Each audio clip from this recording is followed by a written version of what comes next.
Halo, assalamualaikum warahmatullahi wabarakatuh. Bertemu kembali di channel Rendika Channel. Pada video kali ini saya akan membedakan atau kita akan mencari tahu kelebihan dan kekurangannya pada dua jurusan ini. Pertama jurusan PAI, kedua jurusan MPI. Atau bisa diartikan yang pertama adalah jurusan Pendidikan Agama Islam, yang kedua adalah jurusan Manajemen Pendidikan Islam. Yang mana di sini sama-sama pendidikan Islamnya. Nah, ini bedanya apa? Mungkin kalau sampean sekarang ini ingin mencari dua jurusan ini, pilih yang mana, nanti saya akan paparkan untuk kelebihannya, atau nanti mungkin Anda sudah terjun di dunia, misalnya dunia PAI atau terjun di jurusan MPI, ini nanti harus tahu kelebihan dan kekurangannya masing-masing jurusan itu. Oke, simak terus videonya. Nah, kita mulai dari pendidikan agama Islam dulu, dari PAI dulu, untuk kelebihannya dulu ya. Nanti setelah itu kelebihannya MPI atau Manajemen Pendidikan Islam ini. Ini kelebihannya apa? Yang pertama ya, untuk jurusan PAI, ini kelebihannya, ini jurusan PAI ini punya prospek yang jelas. Maksudnya dia nanti ke depannya itu jelas. Misalnya nanti ke depannya akan menjadi seorang guru, atau menjadi seorang dosen, atau menjadi pengajar, atau menjadi pendakwah. Nah, ini sudah jelas kalau jurusan PA ini harus nantinya ketika dia lulus akan menjadi yang saya sebutkan ini tadi. Apakah menjadi guru, dosen, dan pengajar yang lain. Lalu keunggulan yang kedua untuk jurusan PA ini, jurusan ini mudah untuk ditemukan. Kalau sampean misalnya di tempatnya ada STAIN, ada UIN, ada IAIN, nah di situ mesti ada itu yang namanya jurusan PAI. Mesti ada, itu mudah ditemukan. Dan untuk keunggulan yang ketiga untuk jurusan PA ini memperdalam ilmu agama tentunya, yang mana misalnya Anda nanti misalnya sebelum masuk PAI Anda masih mursal, nanti setelah masuk PAI jadi seorang yang ngalim. Nah, itu karena dia suatu keunggulan PAI itu adalah memperdalam ilmu agama. Lalu keunggulan lagi yang keempat yaitu dapat mengembangkan ilmunya di masyarakat, atau dapat membuat ilmunya itu bermanfaat bagi orang lain. Seperti apa? Misalnya seperti ini, ketika Anda jurusan PAI kan itu nanti muamalah di kemasyarakatan, itu nanti bisa dipraktekkan, seperti nanti membaca Al-Quran, seperti nanti mengimami sholat dan sebagainya. Itu nanti kan di PAI itu biasanya diajarkan. Nah, itu nanti bisa memberikan manfaatan bagi masyarakat. Nah, itu suatu keunggulan. Lalu keunggulan lagi untuk PAI ini, Anda itu nanti bisa berdakwah. Wah, itu suatu keunggulan ya. Anda bisa berdakwah, tahu caranya berdakwah. Nanti kan di PA itu diajarkan bagaimana nanti caranya berbicara, bagaimana cara menyampaikan, mengetahui psikologi seseorang yang disampaikan, itu nanti akan diajari di PAI. Maka ini merupakan keunggulan yang selanjutnya, itu Anda nanti dapat berdakwah. Lalu keunggulan lagi yang ada di PA ini, Anda bisa menjadi seorang guru. Tentunya seorang guru ya, karena jurusan pendidikan agama Islam ini nanti porosnya akan menjadi guru. Jadi nanti Anda tahu tentang guru, cara menjadi guru yang baik itu seperti apa, nanti tahu cara untuk menyusun berkas-berkas yang ada pada guru itu apa saja yang diperlukan. Nah, itu nanti Anda tahu di jurusan PAI. Nah, itu nanti merupakan keunggulan yang keenam. Nah, yang selanjutnya yang ketujuh, nanti di PAI atau sekarang apabila Anda sudah belajar di PAI, ini merupakan keunggulan Anda di situ. Nanti selain belajar tentang pendidikan atau cara mengajar, Anda nanti juga belajar tentang fikih, tentang hadis, tentang Al-Quran, tentang sejarah keislaman, dan juga nanti belajar tentang ilmu-ilmu umum. Nah, ketika Anda sudah belajar semua ini banyak sekali ya ilmu pengetahuannya di PA itu, memang banyak. Nah, itu merupakan keunggulan tersendiri yang bisa Anda rasakan ketika Anda masuk ke jurusan PAI. Lalu keunggulan yang lain, ini keunggulan yang 8 ya. Ini jurusan PA ini cenderung murah. Kalau sampai coba cek di universitas-universitas yang mungkin sama ya ukurannya, itu kalau dibandingkan dengan jurusan yang lain, itu PAI itu murah loh. Karena di situ ada UKT, nah yang mana UKT-nya di situ rendah.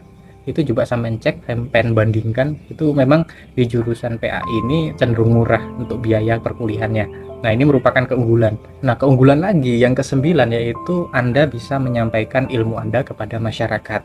Kalau misalnya Anda sudah terjun di dunia PAI, misalnya ini ya, untuk keunggulannya jurusan PAI, karena saya juga pernah di PAI, saya juga pernah di Manajemen Pendidikan Islam nih. Nah, ini yang saya ungkapkan dulu untuk faktor kelebihan yang ada di PAI.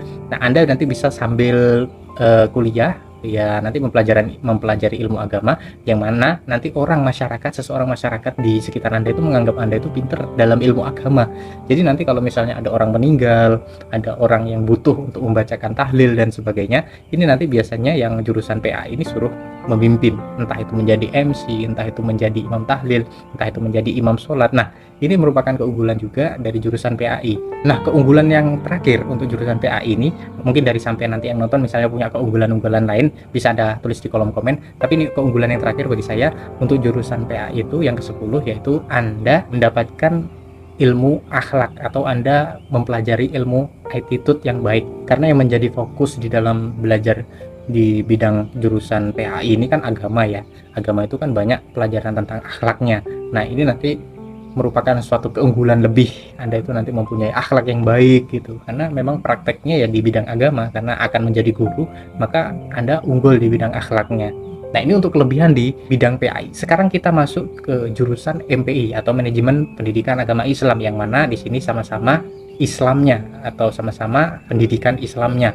Oke, untuk keunggulan untuk MPI ini yang pertama, jurusan MPI ini bisa dikatakan eksklusif ya. Jurusan yang bisa ditemui di lembaga-lembaga yang notabene adalah Islam. Seperti Anda ketika masuk di kampus-kampus umum, paling ada di situ jurusan manajemen, bukan pendidikan Islam ya, manajemen pendidikan atau manajemen apa gitu. Yang penting bukan pendidikan Islam. Nah, kalau di lembaga ini eksklusif ini sifatnya, jadi hanya ada di pendidikan Islam, fakultas-fakultas yang menyediakan pendidikan agama Islam atau fakultas agama Islam. Lalu keunggulan lagi yang kedua untuk EP ini pesaingnya ya. Untuk saingannya, kalau misalnya Anda terjun di dunia pendidikan agama Islam atau manajemen pendidikan agama Islam, ini pesaingnya itu mengerucut, mulai menyempit. Karena kalau sampean pesaingnya nanti secara umum manajemen itu banyak, tapi kalau secara pendidikan agama Islam ini menyempit, jadi lebih sedikit pesaingnya. Lalu prospek lagi untuk keunggulan jurusan manajemen pendidikan Islam ini peluang kerjanya itu lebih banyak, karena ada dua kata di situ ya, manajemen pendidikan sama Islam. Nah, misalnya ya, kalau dia sudah di MPI, di sini bisa dia masuk di dunia pendidikan, bisa untuk menjadi guru, bisa untuk masuk di dunia perkantoran karena ada kata-kata manajemennya. Nah, ini prospeknya lebih luas ketika dia nanti lulus di jurusan manajemen pendidikan Islam, ini bisa luas untuk lapangan pekerjaannya. Unggul di bidang beradaptasi, dia gampang untuk beradaptasi di tempat manapun, dia itu mudah untuk beradaptasi. Nah, itu juga menjadi faktor pendukung dia untuk dapat masuk kepada lembaga-lembaga yang akan ditujunya nanti sesuai dengan jurusannya, yaitu MPI. Lalu yang keempat yaitu keunggulannya, yaitu dia mempunyai banyak kompetensi, seperti dia nanti bisa menjadi guru, dia bisa menjadi kepala sekolah, dia bisa menjadi bagian administrasi, dia bisa terjun di dunia organisasi. Nah, ini karena pengalaman-pengalaman yang diajarkan di MPI itu menyangkut manajemen, cara mengajar juga ada. Lalu yang selanjutnya untuk keunggulan jurusan MPI ini, dia itu lebih menganalisis pola pikir, lebih berpikir kritis, atau karena memang ya untuk jurusan MPI ini referensinya itu memang mudah didapat, akhirnya tuntutan untuk berpikir kritisnya itu lebih tinggi. Karena kalau mahasiswa yang betul-betul tentunya dia belajar dengan betul-betul ini, maka dia nanti banyak wawasannya tentang manajemen terutama pendidikan.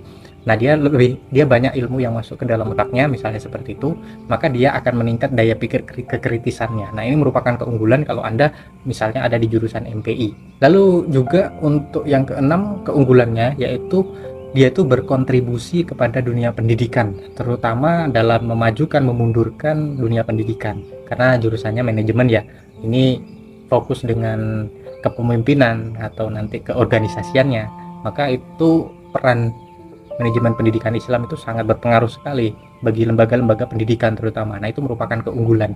Dan juga yang merupakan keunggulan lagi itu tentu saja kalau dia terjun di dunia kepemimpinan atau dunia manajemen ini, maka harus pintar-pintar untuk memanage atau mengelola suatu lembaga. Nah, ini merupakan keunggulan yang ada di jurusan manajemen pendidikan Islam. Lalu untuk keunggulan lagi untuk jurusan manajemen pendidikan Islam, yaitu dia bisa bekerja di tempat-tempat atau di wilayah yang strategis, bukan wilayah yang terpencil, bukan, tapi yang tempat-tempat yang strategis tidak dimiliki semua orang. Seperti apa? Misalnya kepala atau enggak anggota-anggota kepemimpinan atau enggak pemimpin organisasi di lembaga tersebut. Karena dia jurusannya manajemen pendidikan Islam, maka di situ kepangkatannya dia di antara kepemimpinan di sana. Nah, itu merupakan keunggulan untuk jurusan manajemen pendidikan Islam.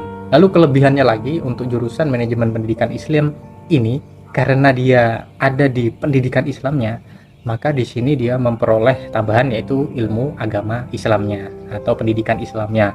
Jadi sudah mempelajari ilmu manajemen, dia mempelajari ilmu pendidikan Islam. Nah, ini merupakan keunggulan lagi nih, keunggulan yang didapatkan ketika dia memilih jurusan MPI. Lalu keunggulan yang terakhir untuk MPI ini, ilmunya itu bisa dimanfaatkan dalam kehidupan sehari-hari karena menyangkut manajemen atau kepemimpinan. Mestinya nanti dia kan berkeluarga ya.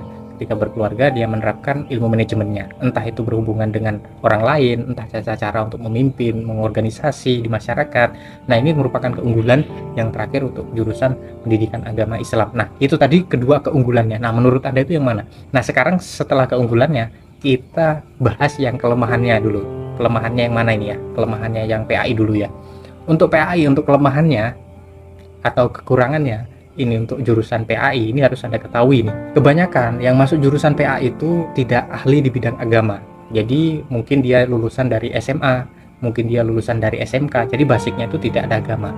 Nah, ketika dia terjun di dunia pendidikan atau dunia pendidikan agama Islam, dia itu merasa tersesat di jalan yang benar, atau dia nanti suka tidak suka dia harus belajar ilmu agama. Yang mana ketika dia lulus dari kampus tersebut, lulus dari jurusan PAI, dia itu sudah dipandang oleh masyarakat ahli di bidang ilmu agama, dan akhirnya disuruh imami, disuruh memimpin, menjadi MC dan sebagainya. Ini masih bingung karena dia, atau masih takut ya, karena dia kurang menguasai dan sebagainya. Nah, dia merasa kok ini yang saya jalani kok yang bagus-bagus semua ya, tidak sesuai dengan fashion saya. Nah, seperti itu. Ini banyak seperti yang terjadi seperti itu, karena saya nggak mau di bidang terlalu agamis gitu, nggak mau.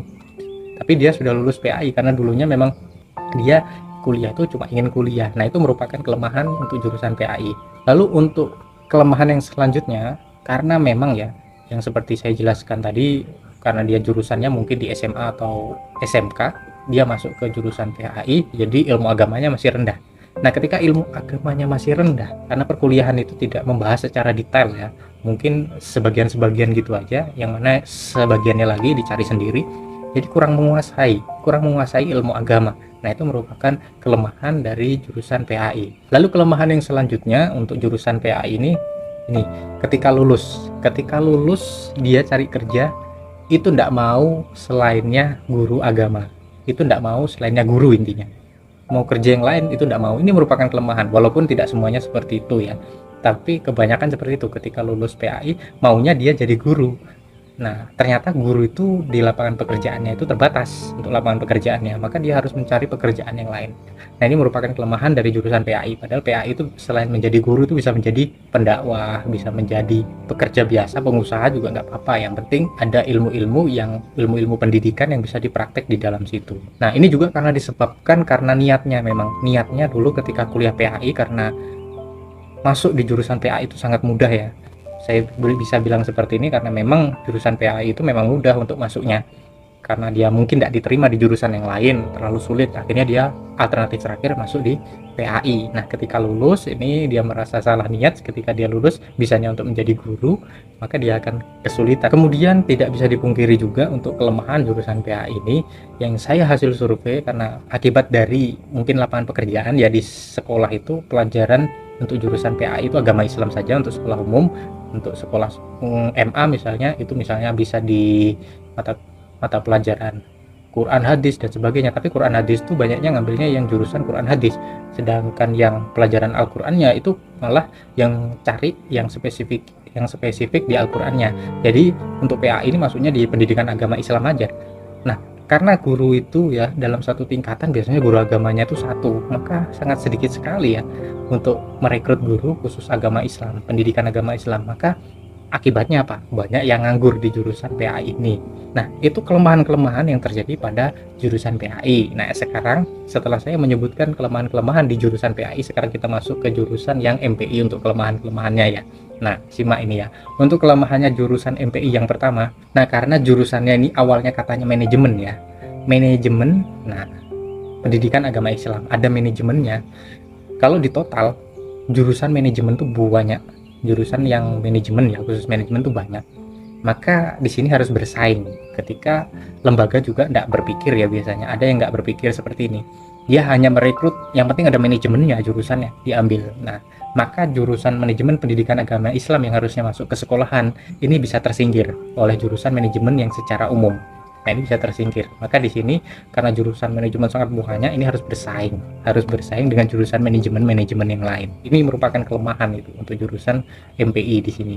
Nah, untuk kelemahan yang selanjutnya untuk jurusan MPI ini ya, itu dia tidak punya kompetensi yang diunggulkan. Karena memang ya jurusan MPI itu semua dipelajari, dari segi manajemennya dipelajari, segi pendidikannya dipelajari, segi Islamnya dipelajari, tapi itu tidak spesifik, maksudnya pelajarannya itu tidak sedalam mungkin gitu, tidak, misalnya agama aja, pendidikan aja, manajemen aja. Nah, ini 3 pelajaran digabung jadi satu, maka ini tidak ada kompetensi yang diunggulkan di sini. Diunggulkan yang mana di sini? Nah, misalnya dia jurusannya spesifik di manajemennya saja yang paling unggul ditekankan, maka di situ ilmu manajenya itu bagus. Nah, ini karena ada pendidikannya, ada Islamnya, maka di sini tidak ada kompetensi yang diunggulkan.